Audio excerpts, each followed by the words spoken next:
Hola hermanos, bienvenidos a esta clase. Hoy comenzamos el análisis y la síntesis de lo que significa el Pentateuco, los 5 primeros libros de la Biblia, llamados también la Ley. Son los libros escritos por Moisés. Estos han sido escritos más o menos en 1400 antes de Cristo. Y vamos a comenzar con el libro de Génesis. El libro de Génesis es muy importante. La palabra Génesis significa principio u origen, y en ella encontramos muchos comienzos que son fundamentales para entender la revelación de Dios. El primer versículo dice en Génesis capítulo 1, versículo 1: en el principio creó Dios los cielos y la tierra. Como decía, el libro de Génesis es importante porque hay 7 comienzos importantes o trascendentes. El primero de ellos es el universo, porque dice que hizo los cielos y la tierra, y está descrito en el libro de Génesis capítulo 1 del versículo 1 al 15. El segundo comienzo es la creación del hombre, Génesis 1 del 26 y todo el capítulo 2. El tercer comienzo es el ingreso del pecado en el mundo, es decir, cómo se originó la maldad en la raza humana y en este mundo. El cuarto sería la primera promesa de redención que se encuentra en Génesis capítulo 3 versículo 15. El quinto comienzo es la de la familia, Génesis capítulo 4. También vemos en el capítulo 5, 6, lo que es el comienzo de las naciones del mundo. Y en el capítulo el séptimo comienzo tiene que ver con el inicio del pueblo hebreo, que esto lo encontramos a partir del capítulo 12 al 50. Bien, el origen del universo. Cuando estamos hablando de origen, la palabra que usa aquí Génesis capítulo 1 versículo 1 es: en el principio creó Dios los cielos y la tierra. Y nos habla de dos cosas. Por un lado, de la eternidad de Dios. Dios está más allá de la dimensión del tiempo y del espacio, porque Él es espíritu y un espíritu eterno. No tuvo comienzo ni fin. Sin embargo, lo que nosotros conocemos como universo, como creación, tuvo un comienzo, un momento donde comenzó su existencia. El único que es eterno, que trasciende esto, es el gran yo soy, como Él se le manifestó allí a Moisés diciendo: yo soy el que soy, en Éxodo capítulo 3 versículo 14. Entonces, toda esta creación tuvo un comienzo, tuvo un tiempo donde Dios decidió crear y darle forma a todo esto que conocemos como universo. La palabra creó es una palabra muy particular. Se escribe bara en hebreo y significa crear de la nada. Dios creó de la nada, es decir, sin materia preexistente, todas las cosas que nosotros vemos. El hombre, cuando crea, siempre utiliza y recombina materia existente, pero Dios en este sentido es el único al cual puede atribuirse este verbo, crear de la nada, porque es el único que ha podido con su poder, magnificencia, crear todas las cosas. Y quería combinar esto que dice Génesis capítulo 1 versículo 1 con el Evangelio de Juan, ya que, como ustedes vieron, los evangelios, cada uno de los evangelios comienza en distintos momentos. Algunos comienzan en la infancia, otros comienzan a partir del anuncio de Juan el Bautista, pero el apóstol Juan comienza su evangelio a partir de Jesucristo preencarnado, es decir, antes de los tiempos. Y dice Juan capítulo 1 versículo 1 al 3: en el principio, y lo conecta allí con el principio de la existencia, con el principio del universo. dice, era el verbo, era la palabra, y el verbo era con Dios, y el verbo era Dios. Este era en el principio con Dios. Todas las cosas por Él fueron hechas, y sin Él nada de lo que ha sido hecho fue hecho. Es decir, todas las cosas fueron creadas por medio de Jesucristo. Colosenses, allí nos dice Colosenses capítulo 1. Vamos a ir buscando, así que quiero que me acompañen en la Biblia, en la búsqueda de los textos que vamos leyendo.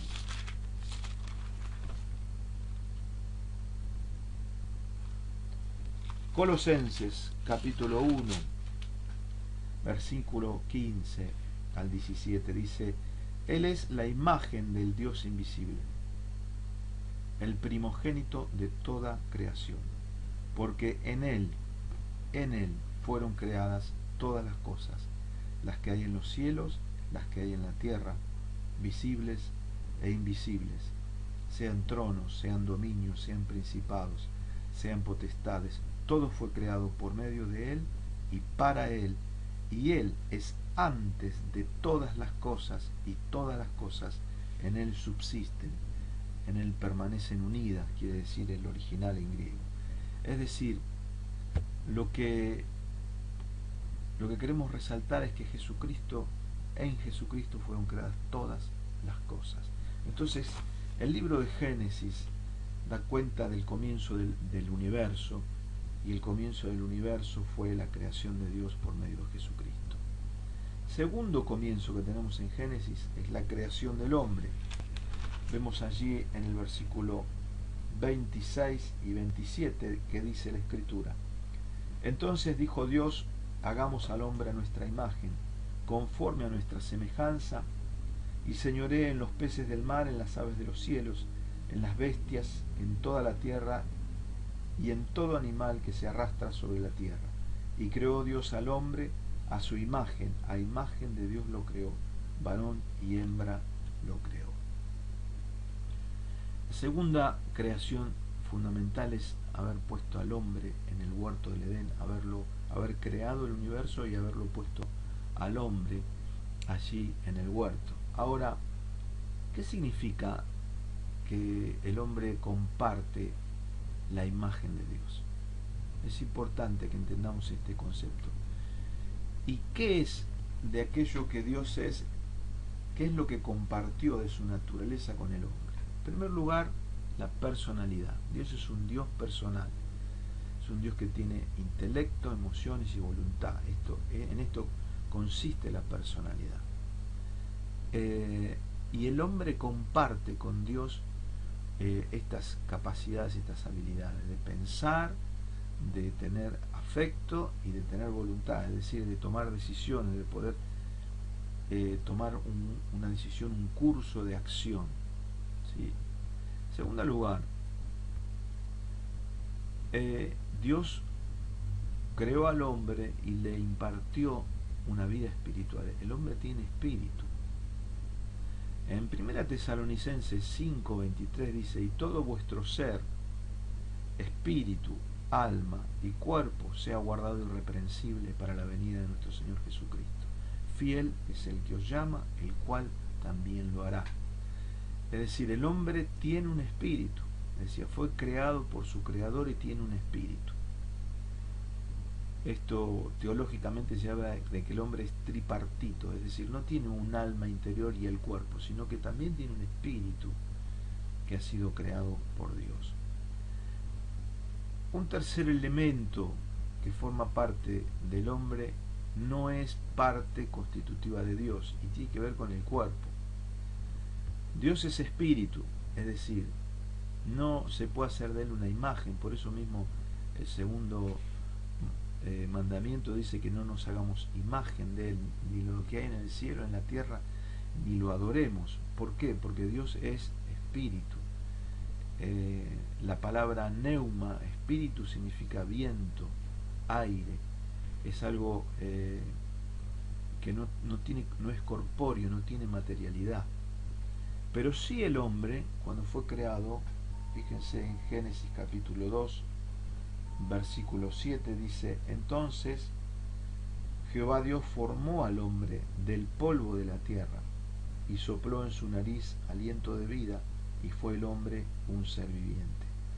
Dios formó al hombre del polvo de la tierra y a través de la creación de su cuerpo, todos los órganos sensibles que tienen contacto con este mundo, a partir de los órganos sensibles, está la materialidad del cuerpo humano, ¿sí? Entonces Dios formó al hombre del polvo de la tierra, y es llamativo que todos los componentes del cuerpo humano, una vez que morimos, nos degradamos, forman parte de la tierra, ¿sí?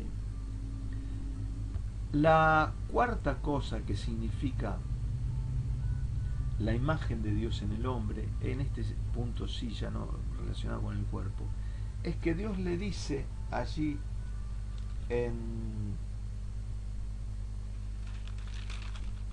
cuando es creado, el capítulo 26, le dice: y señoree en los peces del mar, en las aves de los cielos, en las bestias, en toda la tierra, y en todo animal que se arrastra sobre la tierra. Es decir, le dio la capacidad de gobernar, de señorear. Esa capacidad de gobernar, de administrar como mayordomo la creación, también forma parte de lo que Dios ha dado al hombre como capacidad derivada de la imagen de Dios. Bien. Y también hay un tema muy importante y que es no menor en la situación que nosotros estamos viviendo como sociedad. Y es que dice en el versículo 27: creó Dios al hombre a su imagen, a imagen de Dios lo creó, varón y hembra los creó. Y es que Dios nos creó con sexualidad, es decir, Dios creó la sexualidad humana y creó al varón y a la mujer, es decir, los creó desde su constitución anatómica, biológica y hasta incluso relacionada a la feminidad y a la masculinidad, nos hizo distintos. Y esto también nos dice que la sexualidad biológica es el diseño natural de Dios. Es decir, que la sexualidad, el comportamiento sexual debe estar relacionado a la biología de nuestro cuerpo. Es decir, la identidad sexual de cada uno está relacionada a la biología. No existe un tercer sexo, un cuarto, quinto o alternativas fuera de la relacionada con lo biológico, con lo que tiene que ver con la creación natural.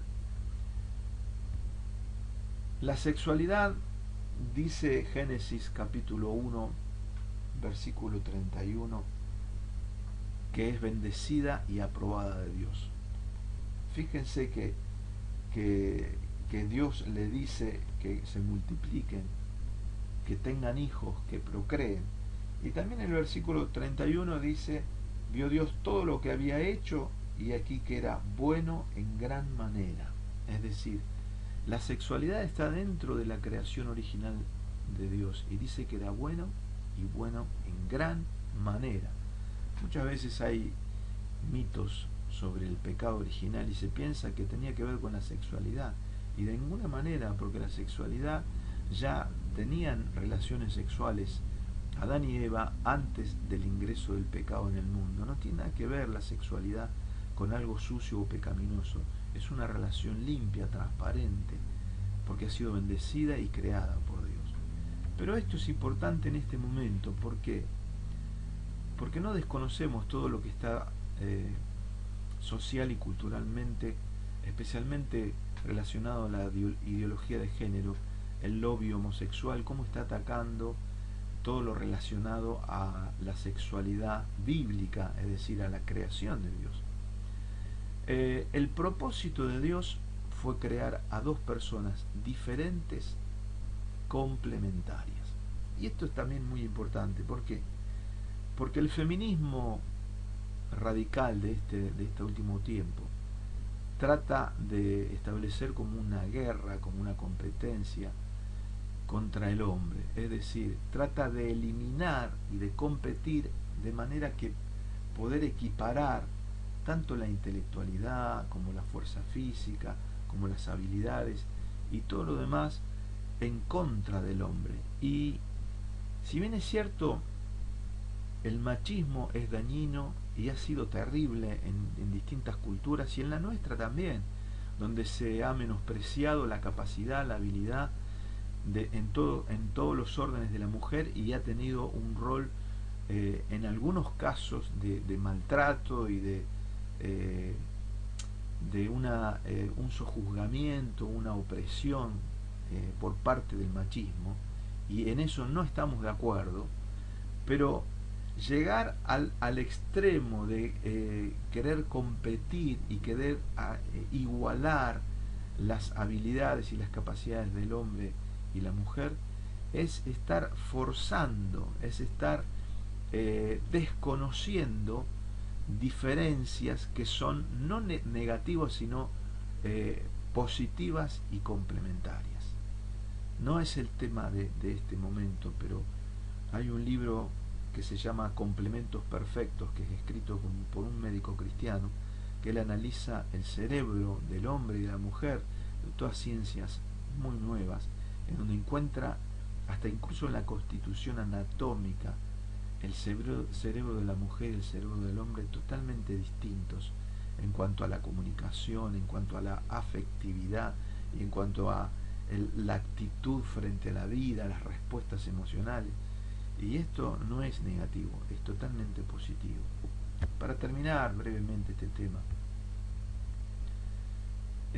vemos que la Escritura establece que el matrimonio heterosexual, es decir, el matrimonio entre un hombre y una mujer, es el diseño de Dios. Y como hablábamos en la introducción relacionado a la inspiración bíblica, decíamos y cerrábamos en cuanto a que la palabra de Dios es una y para siempre, para todas las culturas. ¿Y esto qué significa? Que un matrimonio está hecho por un hombre y una mujer, y que la sexualidad biológica es el diseño natural de Dios. Todo lo demás es una desviación del propósito original de Dios. Fíjense que dice allí en el capítulo 2 que Dios tomó pues Jehová Dios al hombre y lo puso en el huerto del Edén para que lo labrara y lo guardase. Y Dios creó al hombre, lo puso en la creación, lo puso en el huerto del Edén, y dice que allí lo puso para que lo labrara y lo guardase. Guardar es cuidar, es proteger, es administrar de manera cuidadosa ese huerto, y labrarlo es trabajarlo, hacer que produzca. Génesis 2:15. Y esto nos habla del origen del trabajo, que el trabajo es una asignación de Dios, que Dios nos creó con capacidades y habilidades laborales y que soy responsable de desarrollarlas y sustentar mi familia con estas habilidades. En Mateo 25, 14 al 30 está desarrollada allí la parábola de los talentos, en la cual Dios asigna capacidades, talentos, habilidades y espera que nosotros las invirtamos, las administremos y saquemos fruto de ellas. Y esto es muy importante porque el propósito de Dios es que yo sea una persona que conozca mis habilidades, que las desarrolle y que yo me pueda sustentar mi propia vida y la de mi familia a partir del trabajo. Uno de los mandamientos, ya lo vamos a ir a ver en Éxodo, es 6 días trabajarás y harás toda tu obra. El trabajo entonces es una asignación que Dios nos ha dado. Y no solamente el trabajo, sino también la conciencia de que no soy dueño de lo que poseo, sino que soy administrador. Es decir, Dios me asigna una serie de recursos, hasta incluso la vida misma, y yo soy administrador, debo administrarla, debo cuidarla, protegerla, labrarla, y llegado el caso, cuando Él me llame, yo tengo que dar cuenta de lo que hice con todas las cosas que Dios puso en mis manos. Somos mayordomos. Bien, siguiendo con el libro de Génesis, hay dos árboles que resaltan en el huerto del Edén. El primero de ellos es el árbol de la vida. Y dice en el versículo 16 del capítulo 2, y mandó Jehová Dios al hombre diciendo, de todo árbol del huerto podrás comer, mas del árbol de la ciencia, del bien y del mal no comerás, porque el día que de él comieres ciertamente morirás. Y dijo Jehová Dios, no es bueno que el hombre esté solo, y habla de la creación de la mujer. Pero el primer árbol que estaba en el huerto está en el versículo 9. Dice, Jehová Dios hizo nacer de la tierra todo árbol delicioso a la vista y bueno para comer, también el árbol de la vida en medio del huerto y el árbol de la ciencia del bien y del mal. Acá está el versículo capítulo 2, versículo 9. El primer árbol que allí resalta es el árbol de la vida. Y este árbol de la vida es la invitación de Dios para el hombre que en el ejercicio de su libertad pudiese comer de este árbol. Este árbol representa a Jesucristo, representa la unión, el amor a Dios, un compromiso para siempre con Él. El segundo árbol, que es el árbol del conocimiento del bien y del mal, que también estaba en el huerto, al cual Dios le prohíbe comer. De la cantidad innumerable de árboles que había, Dios le habla del árbol de la vida y del árbol del conocimiento del bien y del mal, del cual es el único que le prohíbe comer. Y dice, y este árbol representa la autonomía humana, es decir, el gobernarse a sí mismo, asumiendo una actitud independiente en todos los aspectos de la vida.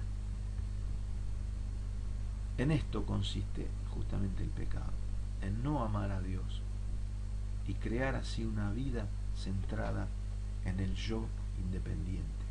Es hacerme como Dios, es crear la autonomía, es emanciparme de toda autoridad y querer ser yo mismo mi propio Dios y artífice de mi destino. Bien, como veníamos hablando, Génesis es sumamente riquísimo, y una de las cosas que describe también tiene que ver con el origen o el comienzo del pecado. Capítulo 3 de Génesis está allí descrita la desobediencia del hombre. Dice, pero la serpiente era astuta más que todos los animales del campo que Jehová Dios había hecho, la cual dijo a la mujer, con que Dios os ha dicho, no comáis de todo árbol del huerto. Y la mujer respondió a la serpiente, del fruto de los árboles del huerto podemos comer, pero del fruto del árbol que está en medio del huerto, dijo Dios, no comeréis de él ni le tocaréis para que no muráis. Entonces la serpiente dijo a la mujer, no moriréis, sino que sabe Dios que el día que comáis de él serán abiertos vuestros ojos y seréis como Dios, sabiendo el bien y el mal. Y vio la mujer que el árbol era bueno para comer y que era agradable a los ojos y árbol codiciable para alcanzar la sabiduría. Y tomó de su fruto y comió, y dio también a su marido, el cual comió así como ella. ¿En qué consistió la tentación? Satanás le dice,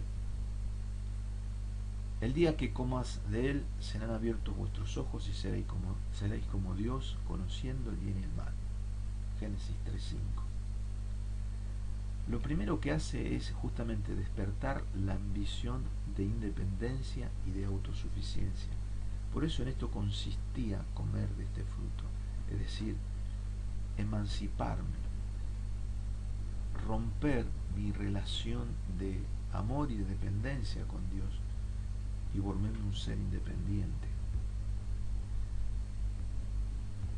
En segundo lugar, dice que el versículo 6, vio la mujer que el árbol era bueno para comer.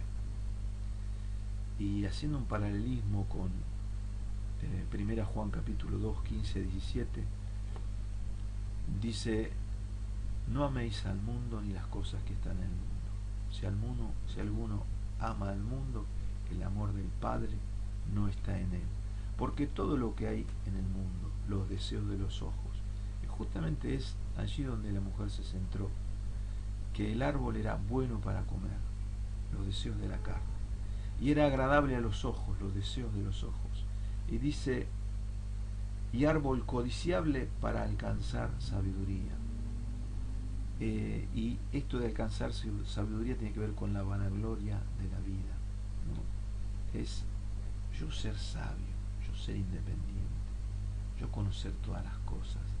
Es inflar el yo, el alma humana, de manera independiente de Dios. En esto consistió comer de este fruto. Entonces, para hacer un recuento de lo que significó la tentación. La tentación y la consumación del pecado consistió en estos pasos. Primero, en escuchar a la serpiente, escuchar al diablo. Todas las veces que nosotros pecamos, escuchamos el susurro de Satanás, que nos incita en alguna de las áreas a desobedecer a Dios. Segunda cosa, ellos, la mujer y el hombre, dudaron del carácter de Dios y de su palabra. Dudaron y pusieron en tela de juicio las motivaciones de Dios, de si Él estaba deseando lo mejor para ellos, de si Él estaba en esta prohibición realmente advirtiéndoles sobre algo verdaderamente dañino, o quería privarlos de algo que era fantástico, fabuloso. Entonces ellos dudaron en ese momento del carácter de Dios y de su palabra. Tercer lugar, el pecado consistió en querer ser como Dios, en la soberbia, en la autosuficiencia, en la independencia. Aquel pecado al cual Satanás cayó, porque la rebelión de Satanás fue justamente, como lo dice Jeremías y como lo dice Ezequiel, se halló orgullo en Satanás. Y él quiso ir hasta el trono de Dios, quiso subir, quiso exaltarse a sí mismo, no se conformó, no estuvo gozoso con su posición y su responsabilidad, sino que quiso sublevarse, levantarse en su soberbia, y justamente ese pecado fue lo cual lo llevó a perder su fidelidad, su dignidad, y transformarse en el enemigo de Dios. Entonces, como tal, esa soberbia, esa autosuficiencia e independencia es aquello que Él va a promover en el hombre. En cuarto lugar, el pecado consistió en codiciar lo prohibido y ambicionar desmedidamente el poder y la sabiduría, justamente relacionado al orgullo, a la soberbia. Quinto lugar, desobedecer directamente el mandato de Dios, porque hasta este momento hubiese sido una tentación, hubiese sido una incitación al mal, pero al desobedecer el mandato de Dios, directamente toma la decisión y actúa.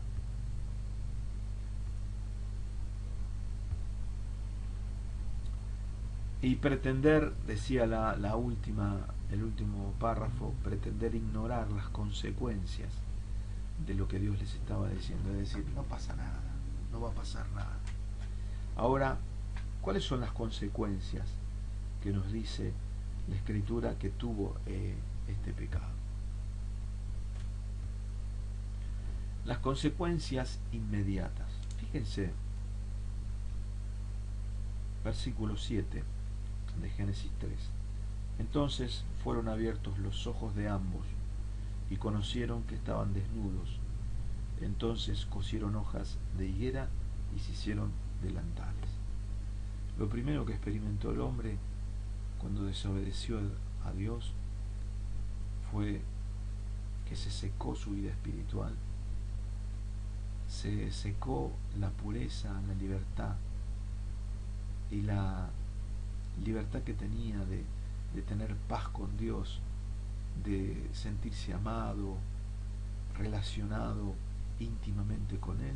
Y lo primero que siente cuando esto se seca, cuando la fuente de vida se seca, es culpa. Se siente sucio, se siente desaprobado, se siente solo, se siente avergonzado. La culpa y la vergüenza es el primer fruto, la primera consecuencia de desobedecer a Dios y de romper la relación con Él. La culpa y la vergüenza. Qué terrible.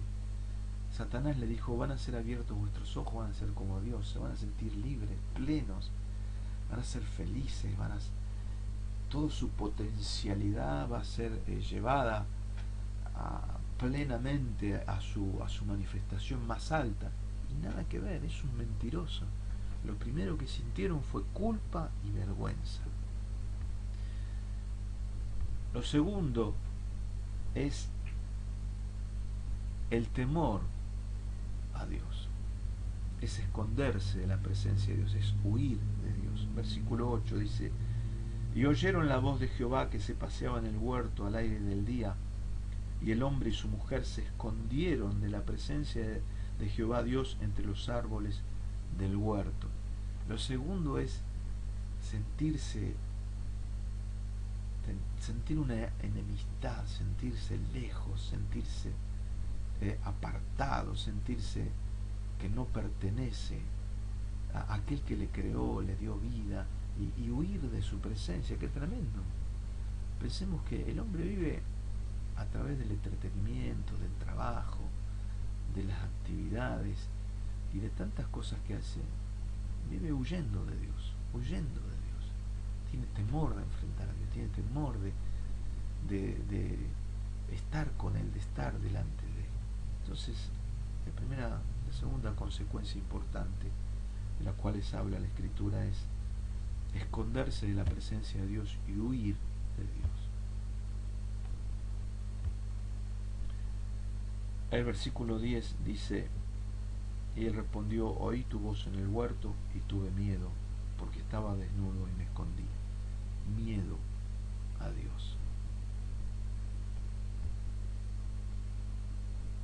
La segunda cosa importante que vemos, Dios le dijo: ¿quién te enseñó que estabas desnudo?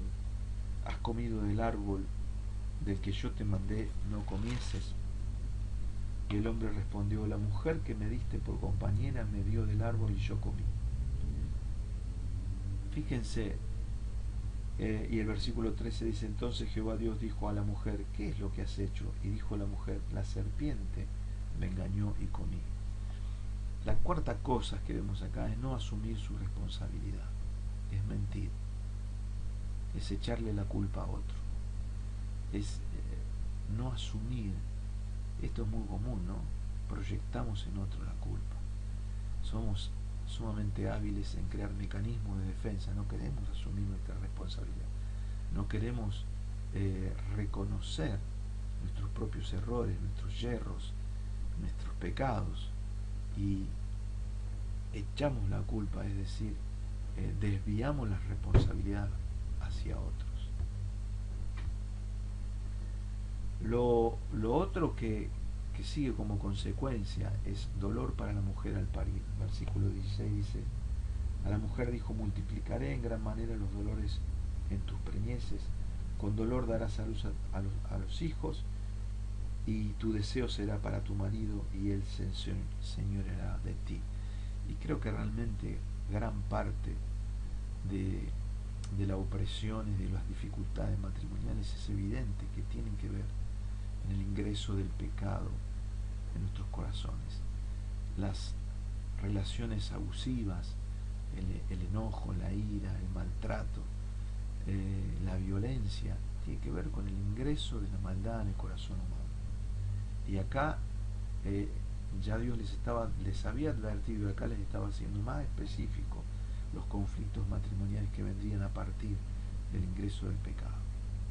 Versículo 17 al 19 dice: y el hombre dijo: por cuanto obedeciste a la voz de tu mujer y comiste del árbol que te mandé diciendo: no comerás de él, maldita será la tierra por tu causa, con dolor comerás de ella todos los días de tu vida, espinos y cardos te producirá, y comerás plantas del campo.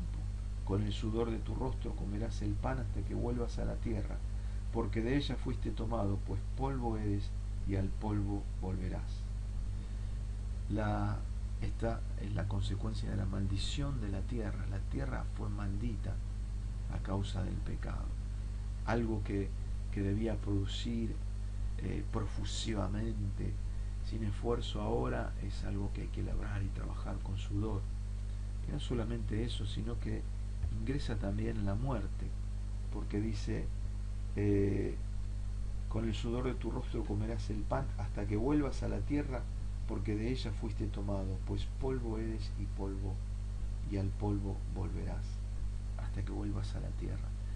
El hombre tenía la posibilidad de comer del árbol de la vida y tener vida eterna. Sin embargo, escogió comer del árbol del conocimiento del bien y del mal. Y todas estas consecuencias terribles y dañinas vinieron sobre este mundo, sobre la raza humana. La última, una de las más dolorosas también. Dice en el versículo 23 y 24: y lo sacó Jehová del huerto del Edén para que labrase la tierra de que fue tomado. Echó pues fuera al hombre, y puso al oriente del huerto de Edén querubines y una espada encendida que se revolvía por todos lados para guardar el camino del árbol de la vida. Es decir, fue echado y expulsado de la presencia de Dios y del huerto del Edén. Y como dice el libro de Romanos, que todos pecamos y estamos destituidos de la gloria de Dios. Estamos expulsados, estamos fuera de la presencia de Dios a causa del pecado. Fíjense, culpa, vergüenza, esconderse y huir, tener miedo de la presencia de Dios, de la persona de Dios. No asumir nuestras responsabilidades, mentir, echar culpas, dolor en el dar a luz en la mujer, maldición de la tierra, muerte, y ser expulsados de la presencia de Dios. Las consecuencias inmediatas. Y vemos también las consecuencias mediatas de las cuales Génesis nos relata. Mediatas, es decir, qué otras consecuencias después tuvo. Y vemos en capítulo 4, versículo 1 al 8, que ahí está el origen del primer asesinato. Estaba Caín y Abel, dice que ambos presentaron una ofrenda. Dios vio con agrado la ofrenda de Abel, y Caín empieza a pensar mal de su hermano hasta que llega un momento que se ensaña contra él y lo mata. Entonces las consecuencias del pecado: eran hermanos, tenían los mismos padres, y la violencia, uno se levanta con otro. El primer homicidio vemos aquí. Capítulo 6 relata la maldad, cómo fue creciendo la maldad en el hombre. Y dice que vio Jehová que la maldad de los hombres era mucha en la tierra, y que todo designio, es decir, toda intención, todo propósito, todo lo que pensaba, el pensamiento del corazón de ellos era de continuo solamente el mal. Es decir, la corrupción, la mala intención, la mentira, el fraude, la violencia, el abuso, fue multiplicado a causa del pecado. Y también en Romanos capítulo 1, versículo 18 al 32 dice, hace una descripción de que por no haber tenido en cuenta a Dios, el hombre se corrompió, se envaneció en su razonamiento, y aun que deshonró su propio cuerpo, ¿no? Y habla de cómo la naturaleza humana se corrompió a partir de, del ingreso del pecado en el mundo. Y dice Romanos 5:12, por cuanto el pecado entró en el mundo por un hombre, por causa de él entró la muerte. La muerte pasó por todos los hombres. El hombre termina siendo un ser corrompido. Es como describe Romanos capítulo 3, no hay justo ni un uno, no hay quien entienda, no hay quien haga lo bueno, sepulcro abierto en su garganta. Y toda la humanidad quedó bajo la esclavitud de pecado. Muerte espiritual y juicio. Efesios capítulo 2, versículo 1 al 3 dice que nosotros quedamos muertos en delitos y pecados, gobernados por el príncipe de este siglo, andando en los deseos de nuestra carne, en los deseos de los pensamientos, y somos por naturaleza hijos de ira. Entonces, muerte espiritual y juicio. Por esto mismo es que Dios tuvo que tallar otro árbol. Ese árbol donde colgaron y sacrificaron al Cordero inocente por todos nosotros en nuestro lugar.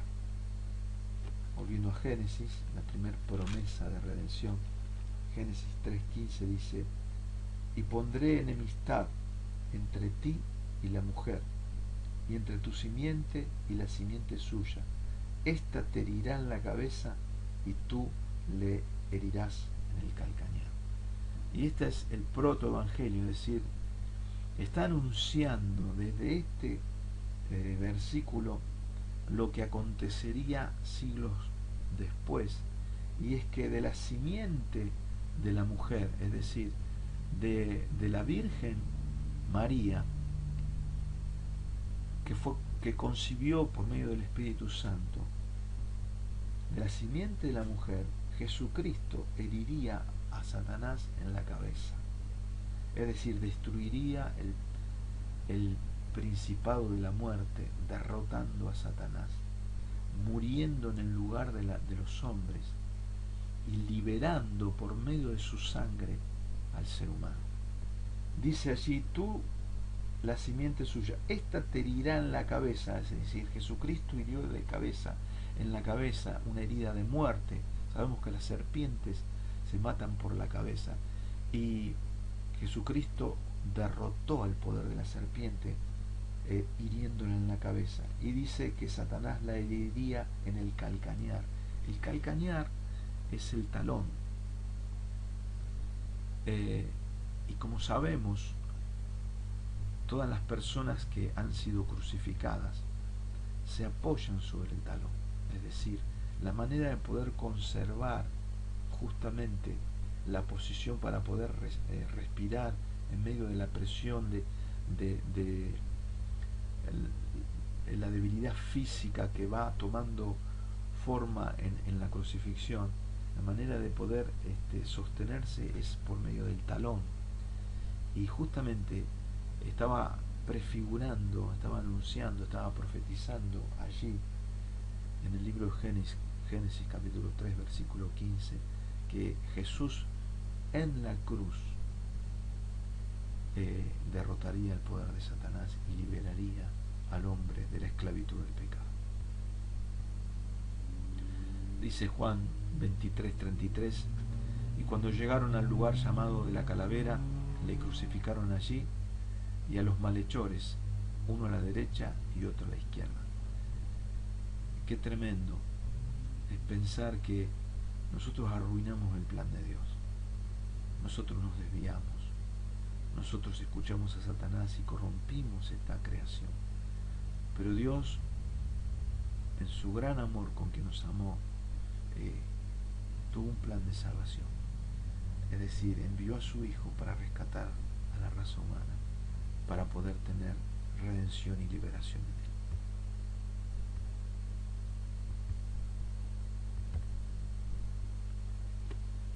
Continuando con el libro de Génesis, como ustedes saben, estamos haciendo un pantallazo muy general, y en los primeros capítulos de Génesis hay doctrinas muy importantes, por eso me tomo el tiempo necesario porque son importantes.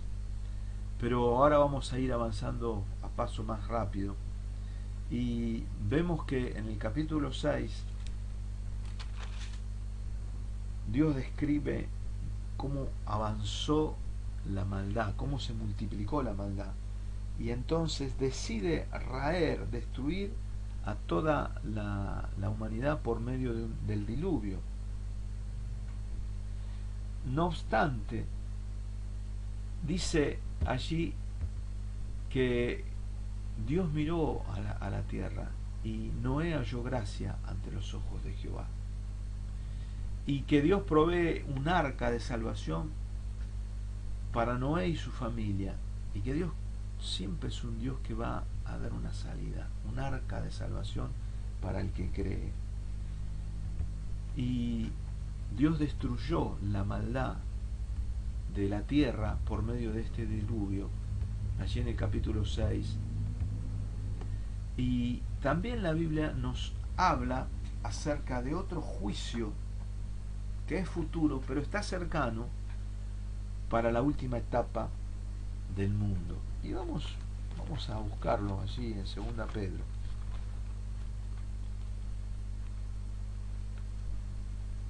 Segunda Pedro capítulo 2.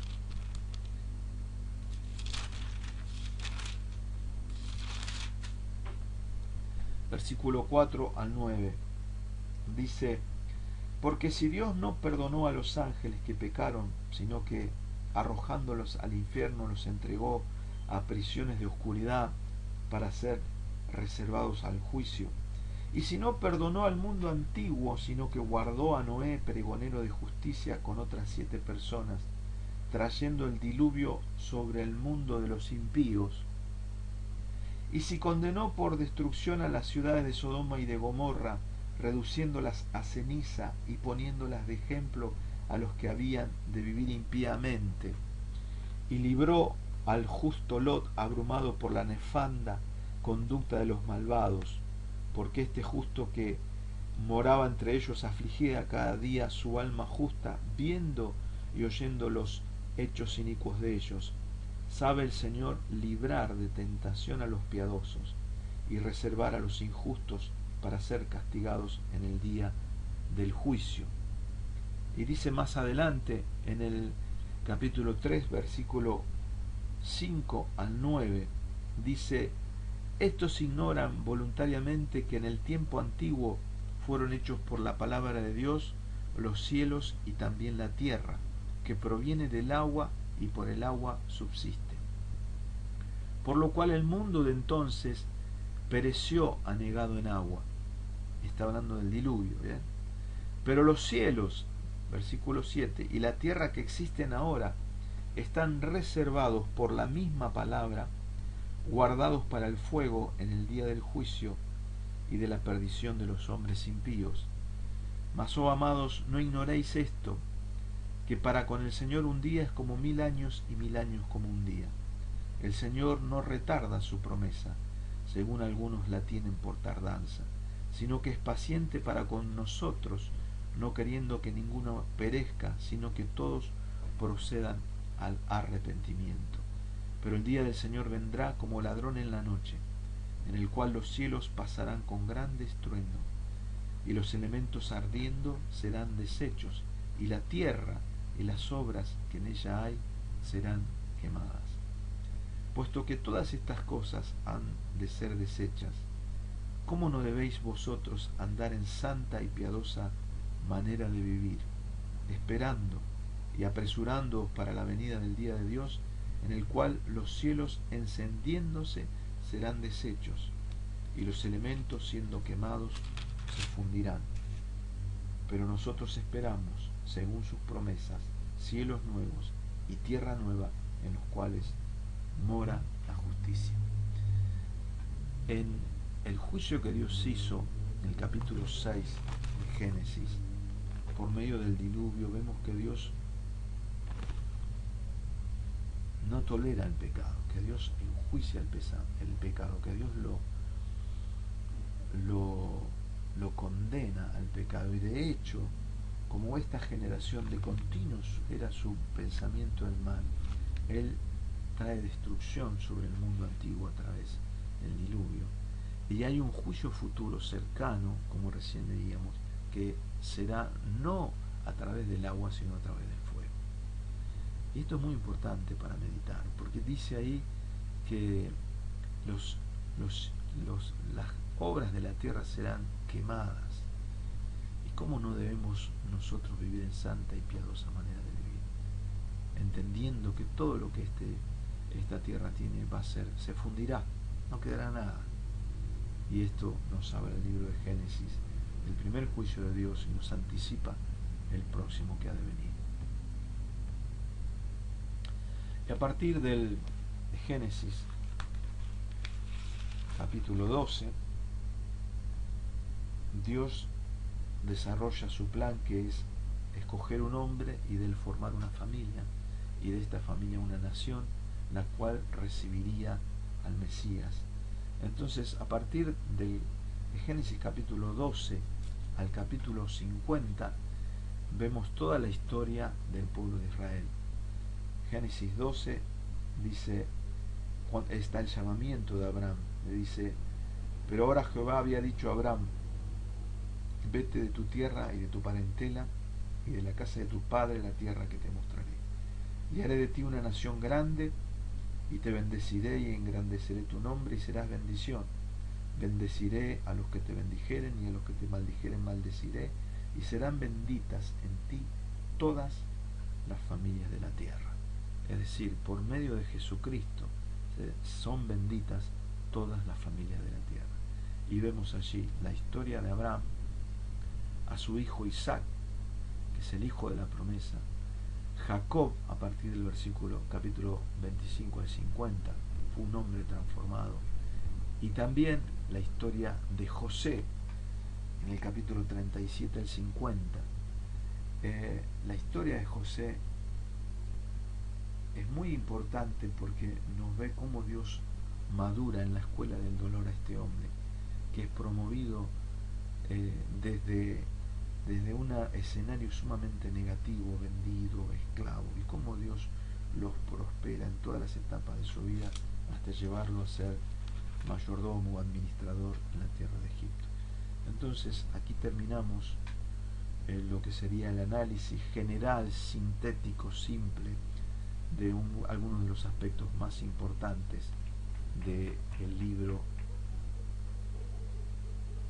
de Génesis.